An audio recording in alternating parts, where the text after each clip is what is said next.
recommendations on becoming American.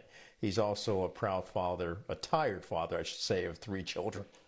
Wajahat, I wanted to begin there because that's some positivity that we can breathe into this, how dutiful you are as a dad. But let's talk about you as a commentator on what's going on right now. Didn't Spotify know who they were hiring when they hired Joe Rogan, and when he got into his N-word rant?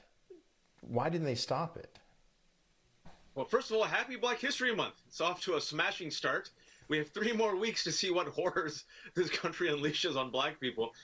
Yes, they knew exactly what they were getting, and they had 100 million reasons to keep Joe Rogan. Let's not forget that the reason why other artists chose to exercise their First Amendment right and withdraw their support and their business from Spotify last week was because Joe Rogan uses influential podcasts that reaches millions of Americans, especially young white Americans, to promote a type of anti-vax disinformation during the pandemic. That's why they said this is dangerous. And then we stumbled upon multiple instances of Joe Rogan and his friends using not just the N-word, but comparing Black people to Planet of the Apes and giving a platform to white nationalists who support and literally air eugenics, the type of stuff that Nazis used to say about like Blacks being genetically inferior. And so the question then goes, why did the Spotify CEO give this man $100 million? Because the color that trumps all other colors in America is the color green.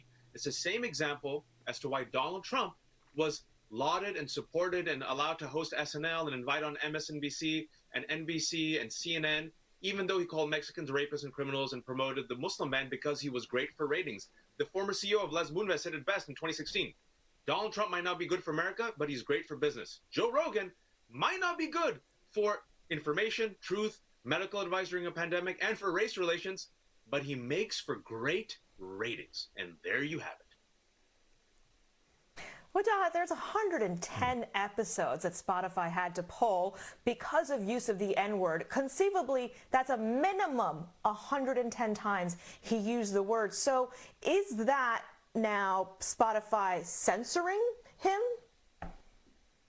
Well, I mean, first and foremost, let's also inform people that Spotify quietly did it. They were such cowards that they didn't even inform people that they were publicly doing this. They kind of quietly pulled it, and then, you know, sleuth investigators on Twitter found out why they were doing it, and then they realized, oh, this is why Spotify's doing it without commentary. So are they censoring him? The man is still getting paid $100 million. Let me just play the world's smallest violin for Joe Rogan, who, like all these other people who complain about cancel culture, somehow don't get canceled, fail up. He still has his Spotify deal, still got paid $100 million. The CEO still said he's still going to have his show, right? And meanwhile, Whoopi Goldberg is in like suspension jail, despite owning up to her mistake and using it as a teachable moment. And you know, repeatedly Joe Rogan said this, and then people go tit for tat. Well, what about Howard Stern? What about this individual? And then I want people to step back and really ask the question, why, oh, why are all these people so casually using the N-word for years, these shock jocks? Everyone knew about it, yet they were reported, and all of them got to fail up. Yet the double standard exists against Black people and women who can't say anything. Case in point, Whoopi Goldberg. And oh, by the way, all these First Amendment culture warriors, not a single peep about banning CRT, not a single peep about banning books, not a single peep about the Supreme Court case that just came out while we're speaking, 5-4 decision that dilutes Black voters in Alabama. Yet they're up in arms about the fake martyrdom of Joe Rogan, who, by the way, Nayyera, is still getting paid and still has his podcast. Why is this country so obsessed? Why are white Americans so obsessed with saying the N-word? Yeah, you know, and in addition to using one of the most hateful words in any language, he's also been endangering lives by spreading COVID misinformation and allowing guests to do the same thing on his show. You know, exactly that, right? So just think about this, for example. We do a both sides mentality for some of the most pernicious, dumb actors during a pandemic that has killed 5 million people. We don't care if you spread disinformation. We don't care if you spread white nationalism. We don't care if you attack democracy, or I'm talking to Trump and his cronies. Chris Christie, by the way, who gets an ABC deal. Rudy Giuliani, who literally helped a coup, ladies and gentlemen. People forget, a few days ago, he was unmasked on The Masked Singer. So tell me, guys, where is the cancel culture?